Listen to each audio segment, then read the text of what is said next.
No Expondo as Escrituras de hoje, eu quero tratar de uma pergunta recorrente no meio cristão, no Brasil e no mundo. Nós vamos nos conhecer no céu?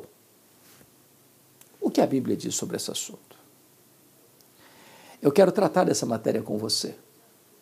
Na exposição do texto de 1 Tessalonicenses 4, 13 a 18. O apóstolo Paulo escreve esta carta à igreja de Tessalônica, que era uma cidade grega, capital da província da Macedônia. E por causa da influência dos gregos, que criam no dualismo, achavam que quando uma pessoa morria, a alma, que é imaterial e espiritual, saía da prisão do corpo, que é material. Para eles, a matéria era essencialmente má. Então, eles não acreditavam em ressurreição.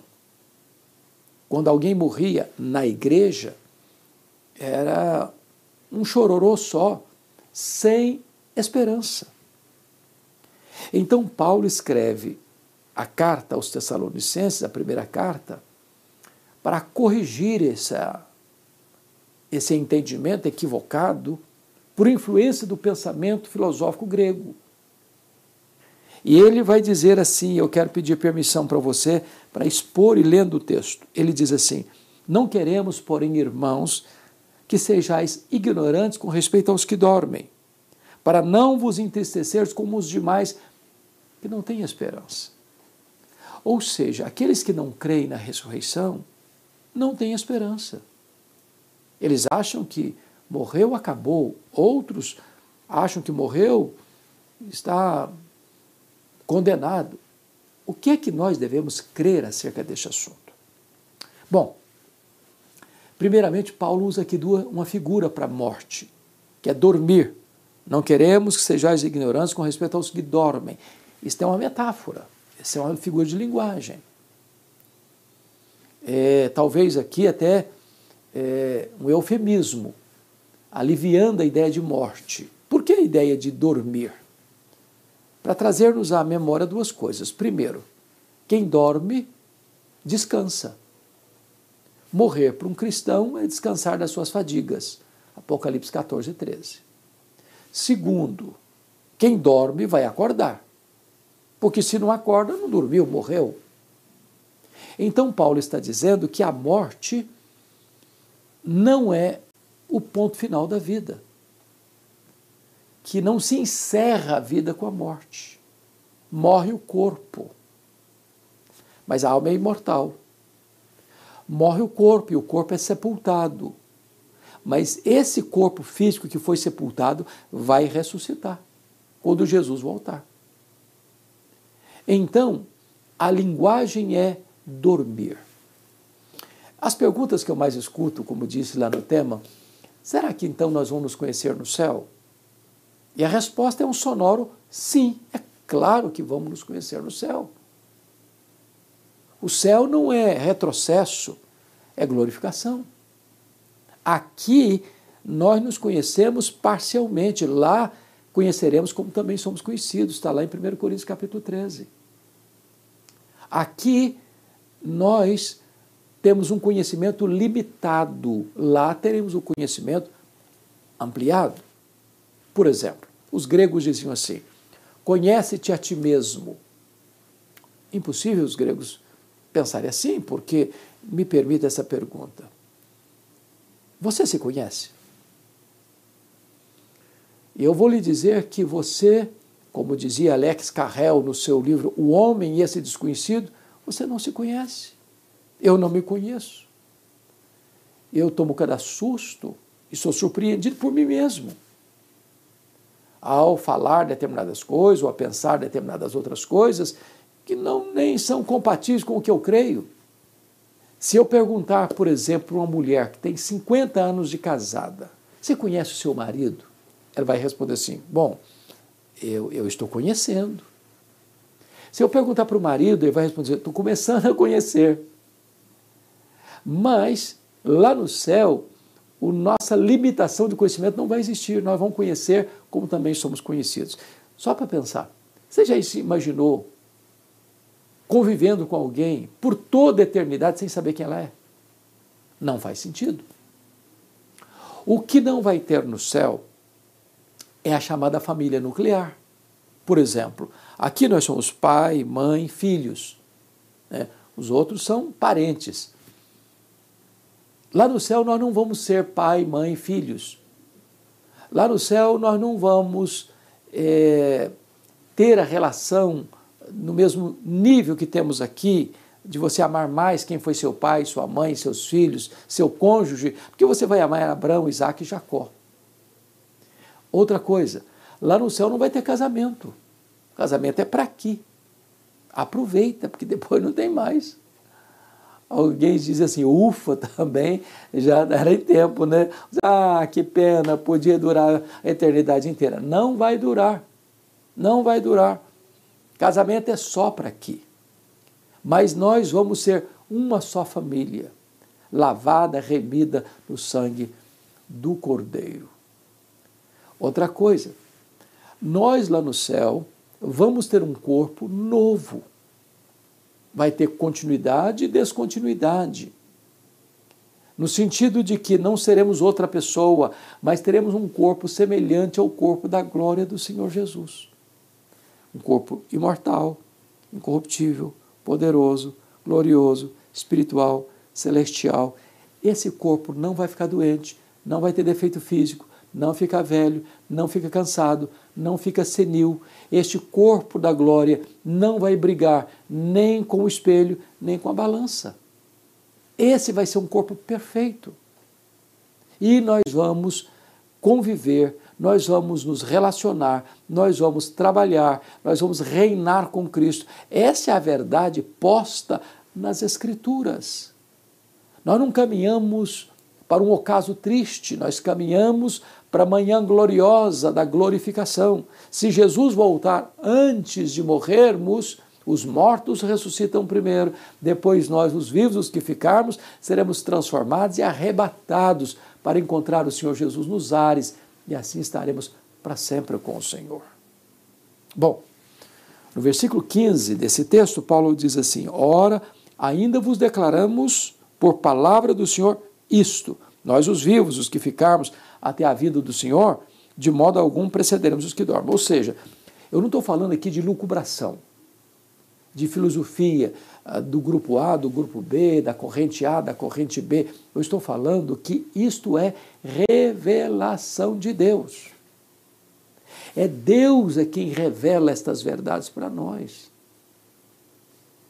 Não é para você ficar sem esperança no mundo, como aqueles que estão alheios à família de Deus. Você deve nutrir sua alma com esta viva esperança. Então esse é o primeiro ponto que eu quero chamar a sua atenção, é que estas verdades que estamos pondo é revelação de Deus. A segunda verdade que Paulo traz aqui é sobre a parousia. No verso 16 ele diz assim, porquanto o Senhor mesmo, dada a sua palavra de ordem, ouvida a voz do arcanjo, ressoada a trombeta de Deus, descerá dos céus. Jesus vai voltar. Ele voltará. E como ele voltará? Primeiro, ele voltará pessoalmente. Está lá em Atos 1:11. Assim como vocês o viram subir, assim também ele voltará entre nuvens. Ele não vai mandar um embaixador, não vai ser um querubim, não vai ser um arcanjo, não vai ser um anjo, não vai ser um serafim, não vai ser um representante. Ele pessoalmente voltará. Voltará. Segundo, ele voltará visivelmente. Está aí Apocalipse 1, versículo 7. Todo olho verá, até aqueles que o traspassaram. Em outras palavras, a segunda vinda de Cristo vai ser o acontecimento mais público da história. As pessoas de todos os lugares hão de vê-lo na sua glória. Para uns vai ser de manhã, para outros vai ser meio-dia, para outros vai ser à tarde, para outros vai ser à noite, em virtude do fuso horário do mundo, mas todos o verão.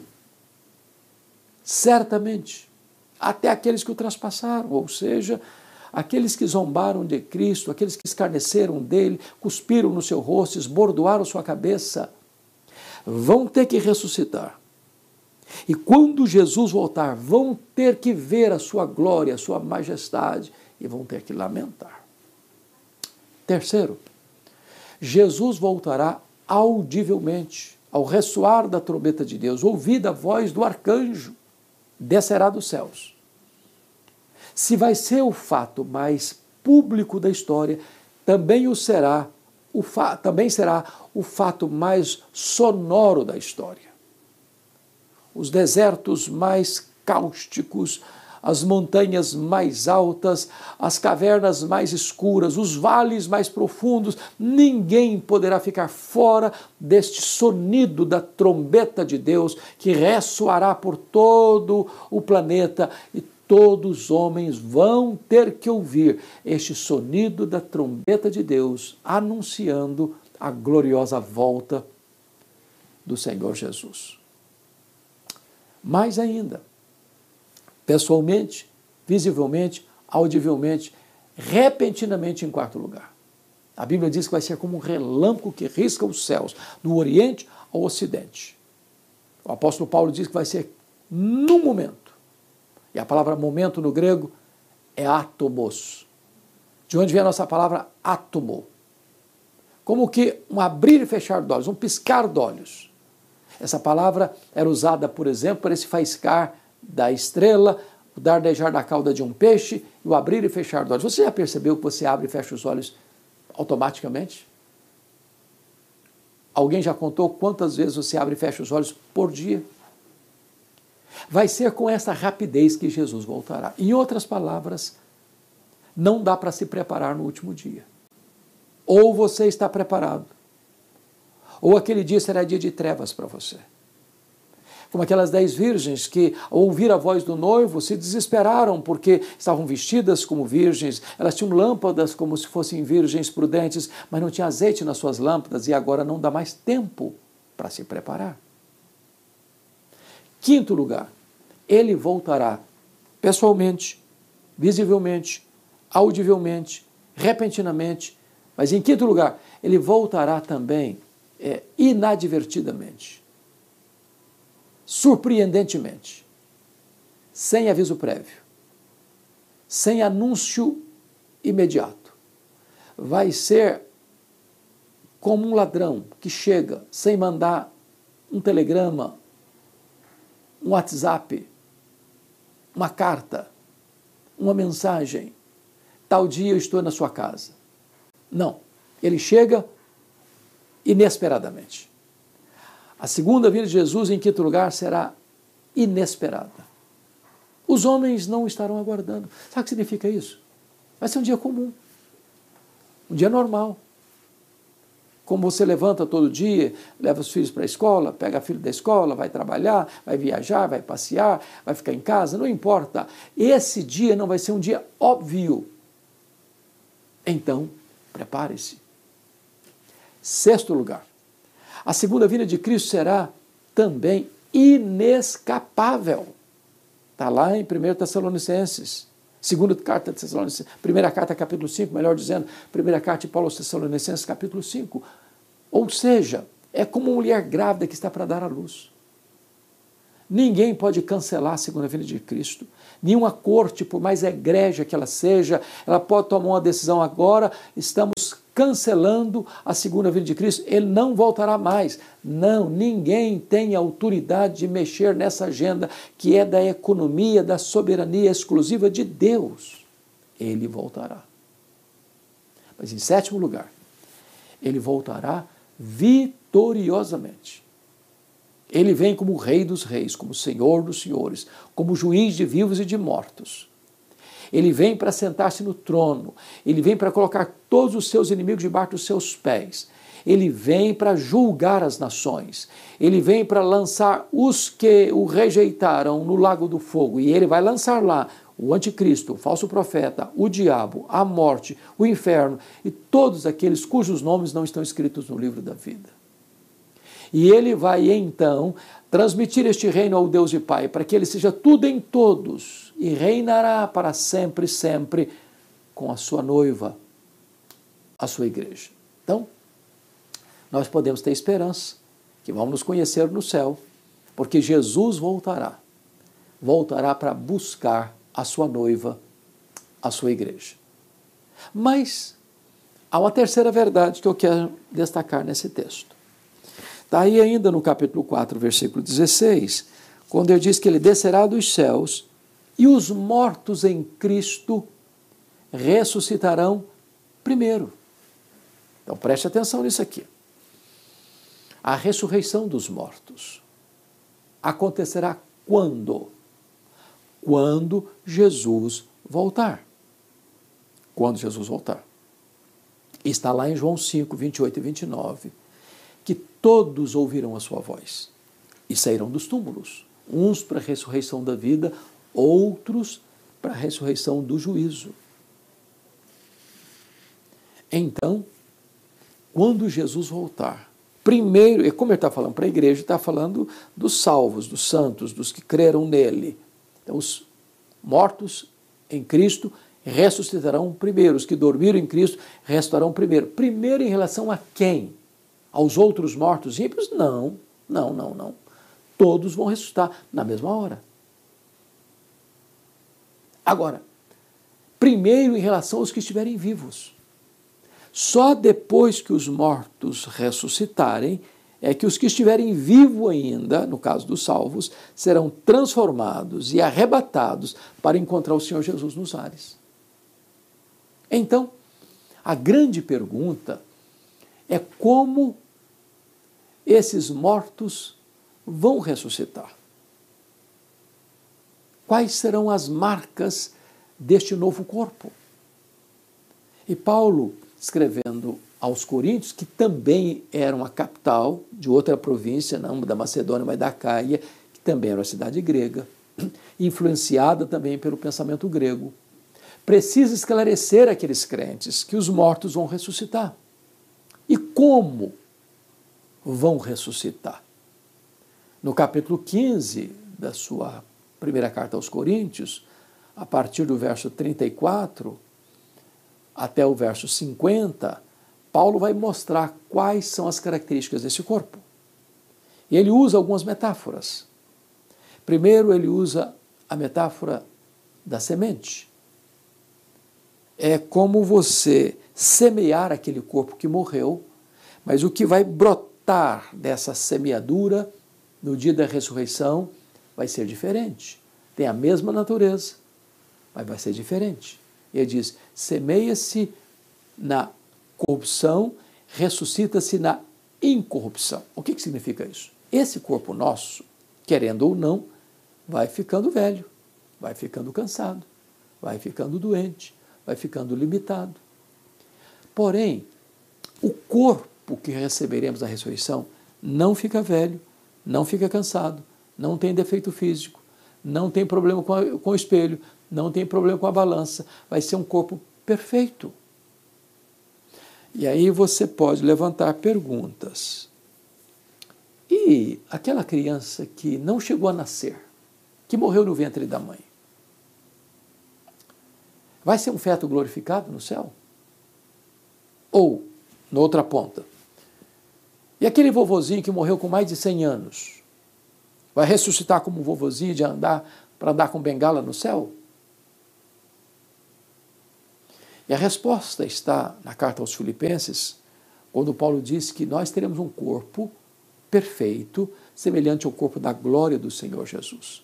Todos nós teremos um corpo semelhante ao corpo da glória do Senhor Jesus. Não importa, desde o bebê não nascido ao bebê recém-nascido, ou a um senhor de mais de 100 anos de idade, todos teremos um corpo de glória, mantendo a nossa identidade. Assim será o corpo da ressurreição. Mas Paulo diz ainda, semeia-se em fraqueza, ressuscita-se em poder. O nosso corpo vai ser um corpo poderoso. Agora o nosso corpo é limitado, muito limitado. Mas com o corpo da ressurreição, Jesus entrava numa porta, numa casa fechada, sem precisar abrir a porta. Com o corpo da ressurreição, ele saía de Jerusalém e aparecia na Galiléia, 150 quilômetros. Com o corpo da ressurreição, ele subiu aos céus entre nuvens. A grande pergunta é: a que distância o céu está de nós? Quando o astronauta russo chegou na Lua, ele não vi Deus. Os estudiosos dizem que o nosso universo tem mais de 93 bilhões de anos-luz de diâmetro. Onde está o céu? Você demoraria mais de 93 bilhões de anos voando à velocidade da luz, 300 mil quilômetros por segundo, para ir de uma extremidade à outra do universo? E onde está o céu? Em outras palavras, se Jesus tivesse voltado para o céu na velocidade da luz, 300 mil quilômetros por segundo, depois de 2.000 anos, estaria logo ali na esquina ainda do universo. O que significa isso? Significa que nesse corpo glorioso, nós não estaremos, nesse corpo poderoso, nós não estaremos mais limitados às mesmas leis da física que nos governam hoje. Eu pergunto a você, quanto tempo um anjo demora para vir do céu à terra? Um estalar de dedos. Assim será o nosso corpo. Nós seremos como os anjos, não no sentido de que não teremos um corpo, mas que vivendo nessa mesma dimensão, de uma outra esfera e uma outra realidade. O nosso corpo será um corpo poderoso. Mas mais, a Bíblia diz que semeia-se em desonra, ressuscita-se em glória. O nosso corpo é desonrado hoje. É verdade, desonrado. Você já entrou numa ala de hospital, onde você viu pessoas ali numa maca, numa cama, com o corpo todo ferido, encarquilhado, pessoas tomando doses cavalares de remédios para aplacar a dor cruel, e às vezes encerram a sua jornada debaixo de atroz sofrimento. Esse corpo às vezes é semeado, mirrado, machucado, ferido pela doença. Mas o que vai brotar daí é um corpo glorioso, que vai brilhar como os astros no firmamento. Assim será o nosso corpo da ressurreição. Paulo vai dizer ainda que o nosso corpo, ele usa a figura da carne, uma carne dos homens, outra carne dos animais, outra carne dos peixes, outra carne das aves. Do que ele está falando? O que ele está falando é que, embora todos os animais tenham sido feitos do pó da terra, só o pó de gente vai ressuscitar. Deus fez 3 tipos de criatura: os anjos, os animais e os homens. Os anjos são espírito e não têm corpo. Os animais têm corpo e não têm espírito. Os homens têm corpo e espírito. Os anjos não morrem, os animais morrem e tudo termina. Mas os homens, ao morrerem, eles hão de ressuscitar. E não importa se na mesma cova tem pó de animal terrestre, tem pó de animais voláteis, tem pó de animais marinhos. O que importa é que se tem pó de gente, o que vai ressuscitar é pó de gente. Porque só nós fomos criados à imagem e à semelhança de Deus. Paulo conclui essas metáforas dizendo que o corpo da ressurreição é como astros. Um é a glória do sol, outro é a glória da lua, outro é a glória das estrelas. Até entre estrela e estrelas há diferente resplendor. Assim também é a ressurreição do corpo. Ora, talvez Paulo esteja tratando aqui do que nós chamamos de galardões. É claro que todos vão brilhar, mas talvez nem todos vão brilhar com a mesma intensidade. Lá em Daniel capítulo 12 diz que aqueles que a muitos conduzirem à justiça brilharão como o sol no seu fulgor. Oh, como vai ser glorioso esse corpo! Oh, como vai ser glorioso esse dia! Oh, como vai ser gloriosa a morada celestial! E nós estaremos lá, os remidos e lavados no sangue do Cordeiro, e vamos nos conhecer. Seremos um só povo, uma só família, um só rebanho, uma só igreja, uma só noiva, uma só nova Jerusalém. Estaremos para sempre com o Senhor. Então, nesse dia que Jesus voltar, os mortos ressuscitam, aquela alma que já está lá no céu com Cristo, reinando com Ele, volta com Ele, aquele corpo que foi semeado e sepultado, ressuscita de forma incorruptível, imortal, poderosa, gloriosamente, E então esse corpo se une àquela alma que vem do céu e agora está completo, corpo e alma glorificados. Os vivos então são transformados e arrebatados para encontrar o Senhor Jesus nos ares, e assim todos nós seremos arrebatados para encontrar o Senhor Jesus nos ares, e assim estaremos para sempre com o Senhor.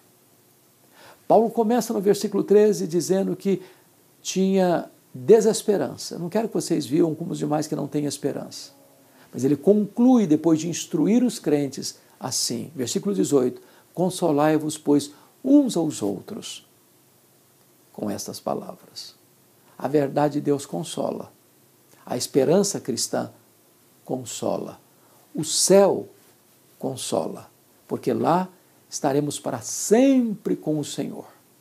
Sem choro, sem luto, sem dor, sem nada contaminado. Quando nós o serviremos e reinaremos com